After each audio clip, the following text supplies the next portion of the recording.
Hey guys, welcome back to the Tone Show. Today I want to do something a little bit different. I want to talk about my experience watching this film called Under the Skin. It's a pretty critically acclaimed film. I couldn't get through it, and I want to talk about why.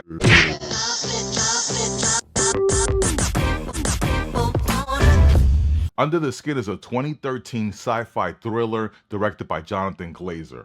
I could even argue that it has elements of horror in there. It's starring Scarlett Johansson. Currently, it holds an 84% fresh on Rotten Tomatoes.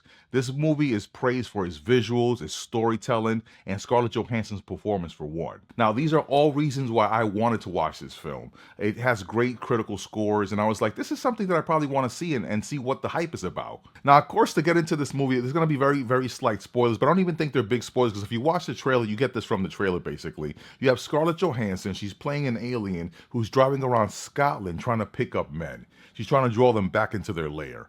This movie has a good share of nudity in it, and don't get too excited. This is the type of nudity in this movie that you would probably experience like in an art show, or let's say you were in college and you took that one painting class where there's a nude model. It's like that type of nudity. It really serves the artistic vision of the movie. It's not gratuitous. It's not like, woo, no. This is like nudity that really fits into like the feeling of this movie. But as the movie progressed, I kind of found myself disengaged. Like the pacing of this movie is very slow. It's kind of a slice of life movie in the sense that you kind of just sit in Scarlett Johansson's truck as he drives around trying to pick up victims. The conversations are, some of them are very awkward.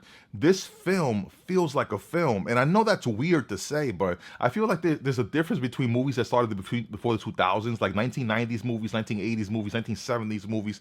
They felt like film, and I will give this movie that. This feels like a film when you're watching it. It gets into really weird territory, like the sound design and the fact that you don't really see where this is going. I couldn't watch it, and if I'm being honest, this is the second time that I tried to watch this movie. I initially tried to watch it when it came out because the reviews were awesome, and I was like, wow, must be something I'm into. It's an alien driving around trying to pick up victims. Scarlett Johansson's in it. But also, when I tried to watch it back then, I also couldn't get into it. The pacing kind of put me off, and the fact that I didn't see the story progressing, I couldn't see where it was going.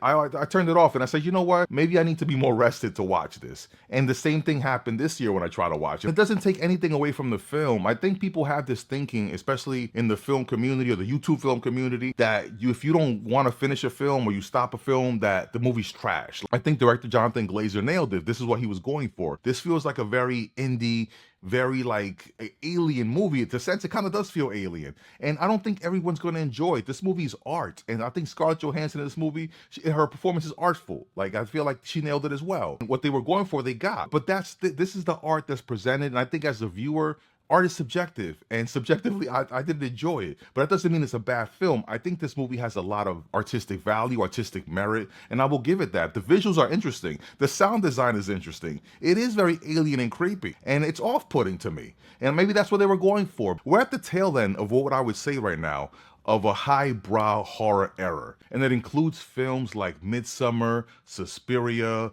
The Babadook, The Lodge. Like, these are all movies that are highbrow, and I've watched a lot of these, and some of them I didn't. Like Suspiria, I also couldn't finish, and that's perfectly fine as well. I'm in my 40s now, and I wish this is something that I accepted earlier, not just in film, but in life in general, that just because everyone is into something doesn't mean that you have to be into it. It might not be your cup of tea. I'm an American. It's not my cup of coffee, right? These highbrow movies are great. They bring new attention and Oscar worthiness all of a sudden to horror. Horror's always been the entryway for a lot of people to get into film. A lot of directors and actors get into horror because it's a low budget entry. Like, these are the films that people usually frown upon, right? And that's perfectly fine as well because art is subjective. But that doesn't mean that me as a horror fan, I gotta enjoy every horror movie. And it doesn't mean that we have to trash or pan these movies. It just means that maybe these movies are not for you. And it's completely fine to watch a movie and in the middle of it decide to stop watching it. Like, just because you invested a certain amount of time in the movie doesn't mean you have to finish it. Now, if you guys enjoyed this video, make sure to hit me with a like. Discuss what you think about this topic. Do you ever feel pressure to be with the in crowd, which is like, ooh, the higher brow crowd? Make sure to come back here for more Tone Show opinions. It's okay to have your own opinion, as always. Put it in the comments. Tone Show. Ooh.